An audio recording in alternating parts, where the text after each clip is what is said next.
Good morning, students.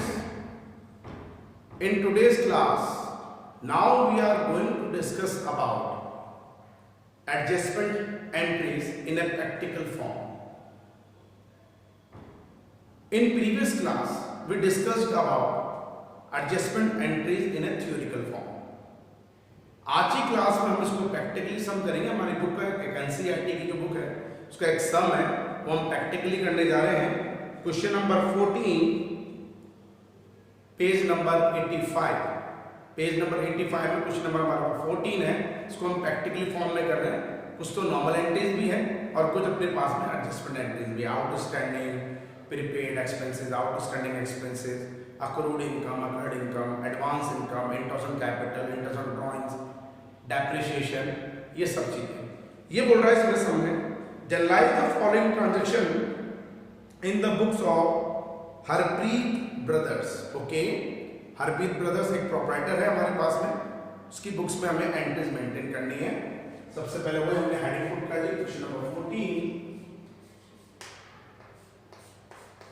In the books of Harpreet brothers. Okay, Harpreet brothers. Okay, general entries भी कर ले. General entries in the books of Harpreet brothers या in the books of Harpreet brothers. Okay, format date particular LF debit amount and credit. Okay, date particular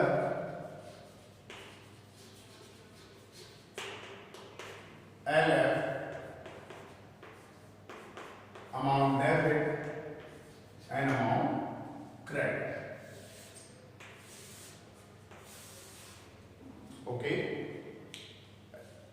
dates आपको given नहीं है क्योंकि मैंने आपको पहले भी चीज क्लियर कर रखी है. Adjustment entries should be maintain, should be created, should be made at the end of the financial year. जो भी हमारी फाइनेंशियल एंड करने की डेट होगी 31 मार्च या 31 दिसंबर है, आप उसमें डेट को मेंशन करके चलेंगे. तो यहाँ गिवन हमें ABC है डेट की जगह, तो डेट कॉलम में मैं जो एंट्रीज आपसे है end of the year prepare हम जरूर कर रहे हैं, बट डेट्स गिवन नहीं तो हम अपनी तरफ से कोई डेट पुट नहीं कर रहे हैं. अब ABC जो आपको सब में दे रखा है उसके अकॉर्डिंग चलेंगे. तो डेट कॉलम में हम सीरियल कर लेंगे. जो भी सीरियल वाइज आपको एंट्रीज है वो है A, ₹1000 due from Rohit are now bad debts. Rohit हमारा एक डेटर्स था. 1000 रुपीज हमसे हमारा ड्यू चल रहा है बट बिकम बैड डेब्ट्स. वो आप बैड डेब्ट्स है because of insolvency, because of dishonesty, जो भी रीजन रहा होगा. अब इस कंडीशन में जब मैं एंट्री मेंटेन करूंगा तो बैड डेब्ट्स इज ए वही आइडेंटिफिकेशन. बैड डेब्ट is a nominal nature account. All the expenses and losses are debit. तो bad debts is a debit. Bad debts account debit.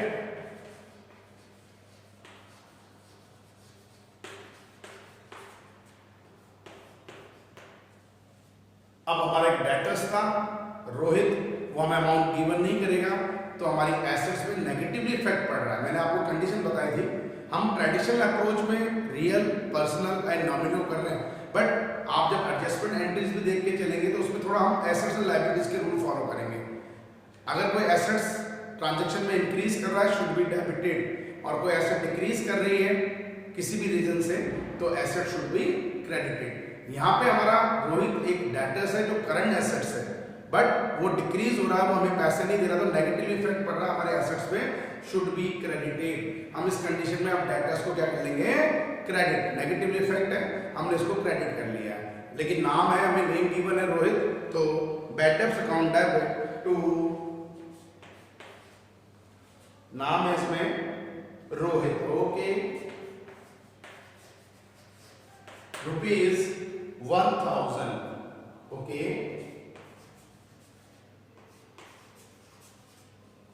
narration being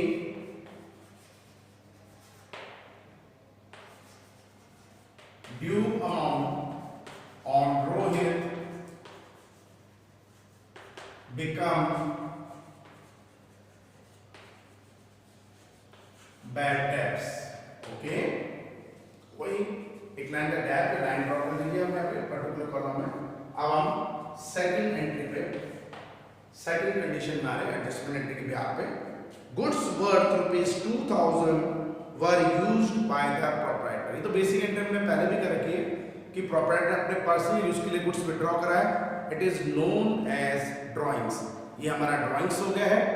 drawings एक nominal nature account होता है जो एक loss को represent करता है बिजनेस एंटरप्राइजेस के ब्याह पे। तो all the expenses losses are debit. तो drawings account debit, it is a general entry as well as adjustment entry. Goods है, गुड्स पे नेगेटिव इफेक्ट है। कुछ स्पेशल ट्रांजैक्शन मैंने आपको पहले भी क्लियर कर रखे हैं लाइव क्लास में भी, वीडियोस में भी, जिसमें हम परचेज को क्रेडिट करके चलेंगे। तो एक फॉर्म हमारे पास ये भी थी, हमारा गुड्स पे परचेज, उस पे नेगेटिव इफेक्ट है। Drawings account debit to purchase account, how many amount, that is ₹2000। Okay, narration being goods used for private purpose. Okay, line draw. Next, C, charge depreciation. ये फर्स्ट टाइम आप entry करेंगे, कोई दिक्कत नहीं, adjustment entry है हमारे पास में। End of the year entry हम कर रहे हैं कि एक पर्टिकुलर हमारे पास में टेंजिबल फिक्स एसेट्स है, plant and machinery, land and building, furniture, motor vehicles.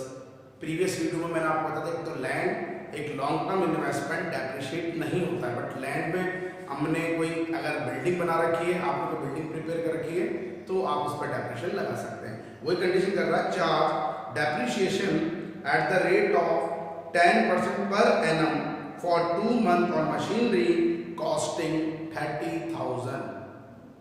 एक मशीनरी है जिसकी कॉस्ट है 30,000 रुपीज, डेप्रिसिएशन चार्ज करेंगे। मशीनरी है, नेचुरली बात है, should be depreciate at the rate of 10%, but हम करंट ईयर में केवल 2 मंथ का चार्ज करेंगे। 2 मंथ की आपको कैलकुलेशन शो करनी है, जब इसको फुट नोट में भी हम शो करके चलेंगे। बट सबसे पहले हम एंट्री, अमाउंट बाद में डिस्कस कर लेंगे, कोई प्रॉब्लम नहीं है, बट सबसे पहले हमने एंट्री को डिस्कस करा कि हमारी जो एंट्री है वो क्या बननी चाहिए। नॉर्मल चीज है, depreciation is also a nominal nature account.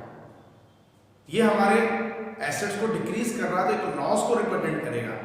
तो depreciation is a nominal nature account और according to traditional approach all the expenses and losses are debit. ये बिजनेस की एक रेगुलर एक्टिविटी है, लॉस तो है लेकिन आप इससे बच नहीं सकते हैं, क्योंकि आप मशीन अगर ऑपरेट नहीं करेंगे तो प्रोडक्शन कैसे करेंगे, और मशीन चलेगी तो नेचुरली बात है धीरे धीरे जो है वो अपने पास में उसकी वैल्यूज कम होती है, वो एफिशिएंसी डिक्रीज होती रहती है, but it is a necessary part. ठीक है, तो it is a treat as a nominal nature, depreciation account debit. अब वही कंडीशन में इसमें भी पुट करूंगा बेटा, मशीनरी हमारी एक फिक्स एसेट्स है, नॉन करंट एसेट्स है जो टेंजिबल नेचर की होती है, बट यहाँ पे डेप्रिसिएशन का इफेक्ट हमारी इस फिक्स एसेट्स पे नेगेटिव पड़ेगा, बिल्कुल फर्स्ट की तरह। डेटर्स पे नेगेटिव इफेक्ट था, डेटर्स हमारे लिए करंट एसेट्स है, आपने ऐसी कंडीशन में एसेट्स को कर लिया है क्रेडिट। तो यहाँ पे भी वही कंडीशन है कि डेप्रिसिएशन की वजह से हमारी एसेट्स जो है मशीनरी है वो डिक्रीज करेगी, शुड बी क्रेडिटेड। एक नॉर्मल वे में हम चल रहे हैं, ट्रेडिशनल अप्रोच के बेस पे हमने रियल अकाउंट की तरह ट्रीट करा, credit ward goes out, but मैं तो ये बोलता हूँ एसेट डिक्रीज कर रही है, नेगेटिवली है, तो ऐसी कंडीशन में, नॉर्मल कंडीशन में हमारी एसेट होती है डेबिट, बट नेगेटिव इफेक्ट में एसेट शुड बी क्रेडिटेड। तो जब मैं इसकी एंट्री बनाऊंगा तो मेरी एंट्री बन गई depreciation account debit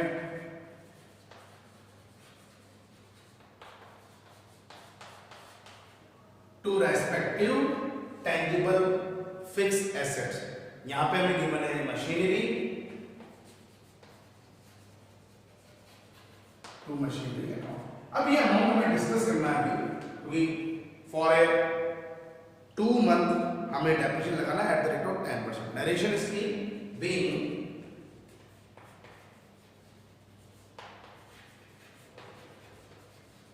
depreciation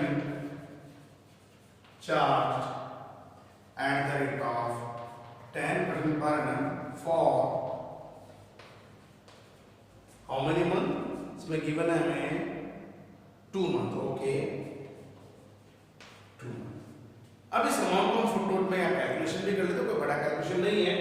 cost of machinery is ₹30,000 at the rate of depreciation is 10% multiply by number of month. आप पर एनम है, ये एनुअली आपको डेप्रिसिएशन रेट गिवन है, बट हमने कितने मंथ की चार्ज करी है? 2 मंथ की, तो 2 मंथ का आप कैलकुलेट कर लेंगे 2/12. Okay, 2 cancel, 2 1 2, 2 6 12, 6 5 30, 50 into 10, 500, 500 into 1, 500. So depreciation amount on machinery for a 2 month at the rate of 10% on 30,000 rupees is ₹500. ये हमारा आ गया 500 रुपीज है. अब हम इसको शो कर लेते हैं, ₹500. ओके, पेज कवर हो गया. अब मैं उसके बाद इसका भी टोटल लगा देता हूं. Total CF. Okay, 1 + 2 3, 3,500.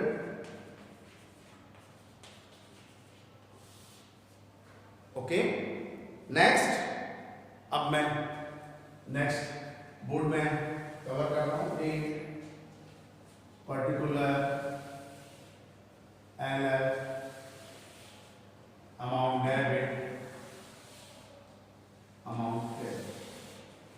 Okay, date particular LF amount debit and amount credit. Same date particular LF amount debit, amount credit. वही पहले brought forward total BF amount 3,500.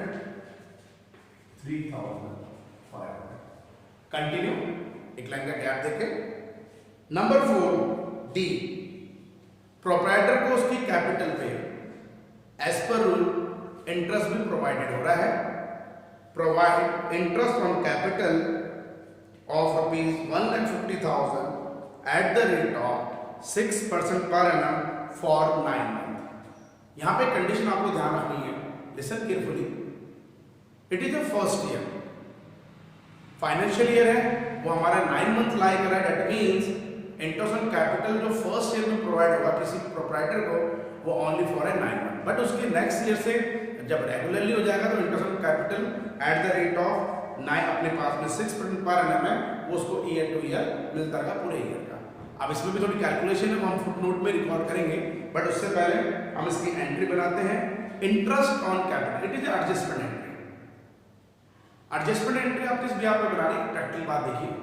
Interest on capital proprietor को तो रिसीव हो रहा है, ओके, बट हम entry जो बनाते हैं बिजनेस एंटिटी के बिहाफ पे, जब मैंने प्रिंसिपल ऑफ अकाउंटिंग आपको बताया था, प्रिंसिपल्स जब हम ले रहे थे, अकाउंटिंग प्रिंसिपल्स हम जब ले रहे थे थ्योरिटिकल फॉर्म में, तो हम जब बेसिक एंट्री बनाते हैं, एडजस्टमेंट एंट्री बनाते हैं on the behalf of business enterprises, तो प्रोप्राइटर के लिए सोर्सेज ऑफ इनकम है, ओके, बट आप प्रोप्राइटर के पॉइंट ऑफ व्यू से थिंक नहीं कर रहे हैं.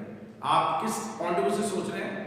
Business enterprises. तो बिजनेस एंटरप्राइजेस के पॉइंट ऑफ व्यू से it is a part of expenses. Interest on capital is also nominal nature account. It is a part of expenses of business enterprises, should be debited in a journal entry because all the expenses and losses are debit.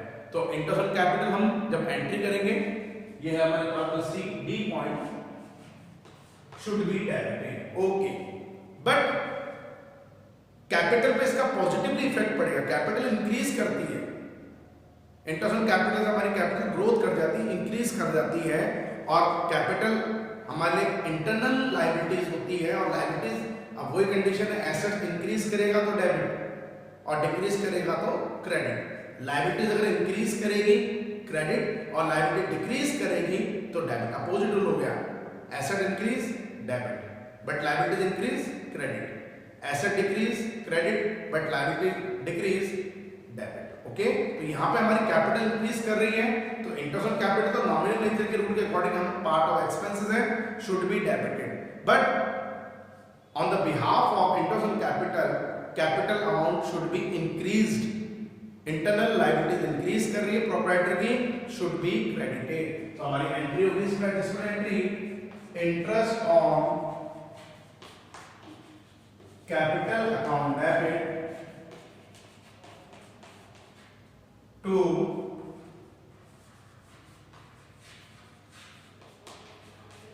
Capital account. Narration तो इसकी भी calculation है, being interest on capital provide at the rate of 6% per annum for 9 months।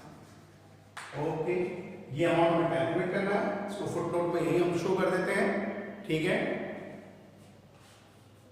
Amount of capital is rupees 1,50,000 at the rate of interest provided 6% multiply by number of month divided by 12। Okay, 9 month का हमें provide कराना, rate of interest per annum आपको given है तो हम calculate करेंगे only for a 9 month. Okay, 2 0 cancel, 6 1 जा 6 2 जा 2 से 750 into 9, 750 into 9 0 9 5 45 5 4 9 7 is 63 63 or 4 67 6,750 6,750। तो in this condition interest on capital provided by business enterprise to the proprietor for a 9 month at the rate of 6% is 6,000 rupees 6,750। Okay, ये condition होगी complete. Next adjustment, last and final, Rahul become insolvent. एक हमारा debtors है, insolvent हो गया है, become insolvent, who owed is rupees 2,000 in final dividend of 60 paisa in rupees is received from his estate। Rahul हमारा एक डेटर्स है जिसका अमाउंट ड्यू चल रहा है ₹2000, हमें इसको पे करना है, वो हमें पे करके देगा 2000। बिकम इंसॉल्वेंट, इंसॉल्वेंट हो गया है, ऐसी कंडीशन में 60 पैसा रुपीज, दैट मीन्स 1 रुपीज है 100 पैसा, तो 60 पैसा का मतलब हो गया 60% कि जो हम अमाउंट उससे रियलाइज करेंगे उसके टोटल ड्यू का 60 पैसा रुपीज का मतलब होता है 60%, क्योंकि रुपीज का मतलब 1 रुपीज में 100 पैसे होते हैं और 100 पैसे होते हैं अपने पास में, तो ऐसी कंडीशन में 100 पैसे में से वो आपको कितना पे कर रहा है 60 पैसा। दैट मीन परसेंटेज फॉर्म में अगर मैं इसको कन्वर्ट करूँ तो 60/100 into 100 इक्वल्स टू 60%। अगर वो 75 पैसा इन रुपीज बोले तो 75%, 50 पैसा इन रुपीज बोले तो 50%, 40 पैसा इन रुपीज बोले तो 40%। तो हम परसेंटेज में भी इसको कन्वर्ट कर सकते हैं, बट बेटा यहाँ पे कंडीशन है 2000 में से उसने 60 पैसा तो हमें दे दिया है, मतलब रुपीज 60%। अगर मैं 2000 का 60% कैलकुलेट करता हूँ वो आता है 1200, but 2000 minus 1200 rupees 800 is a bad debts amount. तो हमें एक ज्वाइंट एंट्री करनी पड़ेगी, जितना अमाउंट हमने रियलाइज करा है, पैसा आ रहा है रियल अकाउंट की तरह, cash account debit, but bad debts rupees 800 nominal nature है, तो bad debts account debit to कौन है यहाँ पे, राहुल गिवर हो गया हमारे लिए एक पर्सनल। तो ये ट्रांजैक्शन एक ऐसा ट्रांजैक्शन है जिसमें ट्रेडिशनल अप्रोच के अकॉर्डिंग हमारे 3 अकाउंट इफेक्ट कर रहे हैं। रियल अकाउंट, एक्चुअल में कितना कैश इश्यू हुआ 60% या 60 पैसा रुपीज, बैड डेब्ट्स अमाउंट जो हमारे नॉमिनल नेचर अकाउंट है rupees 800 rupees, and personal account from Rahul वो हमारे पास हो गया 2000।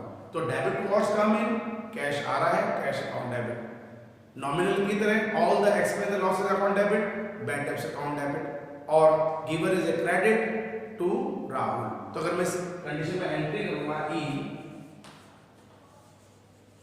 Cash account debit, bad debts account debit to Rahul. Okay, calculation आपने रफली कर ली है। 2000 का 60 पैसा मींस 60%, 1200 इज कैश रिसीव्ड, 2000 में 1200 कैश है, bad debts amount is 40%, 800 is a bad debts amount to Rahul rupees 2000. Narration being cash received from Rahul after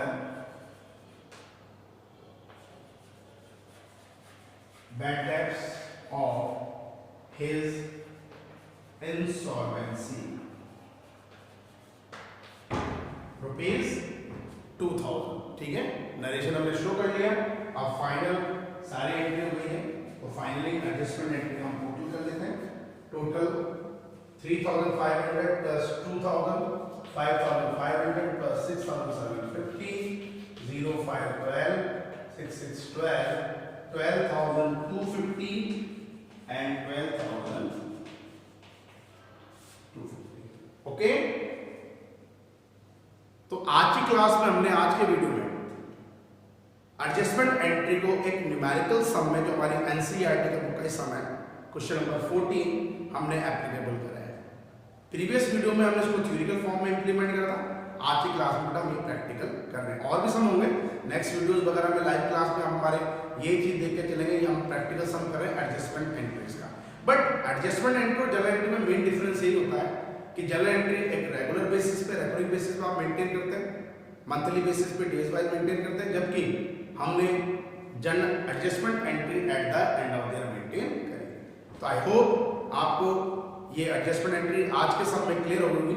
next video में हम कंटिन्यू यही करेंगे, आपको क्लियर होता रहेगा। फिर भी बेटा को डाउट्स आपके रह जाते हैं तो आप हमसे डिस्कस कर सकते हैं। कोई भी क्यूरीज आपकी आती है आप डिस्कस कीजिए, व्हाट्सएप पे डिस्कस कर लीजिए, नंबर आपके पास नहीं है हमारे, या आप पर्सनली फोन भी कर सकते हैं। बट अपने डाउट्स को क्लियर करके चलिए बेटा, क्योंकि 11th क्लास में बार बार बोलता हूँ ये बेस चीज है। अगर आपने 11th क्लास में अपने डाउट्स क्लियर कर लिए तो आपको आगे हायर स्टडीज में इतनी प्रॉब्लम फेस नहीं होगी। तो आज की वीडियो में हम इतना ही लेंगे। Thank you, have a nice day, be safe at your home and do your study in regular basis.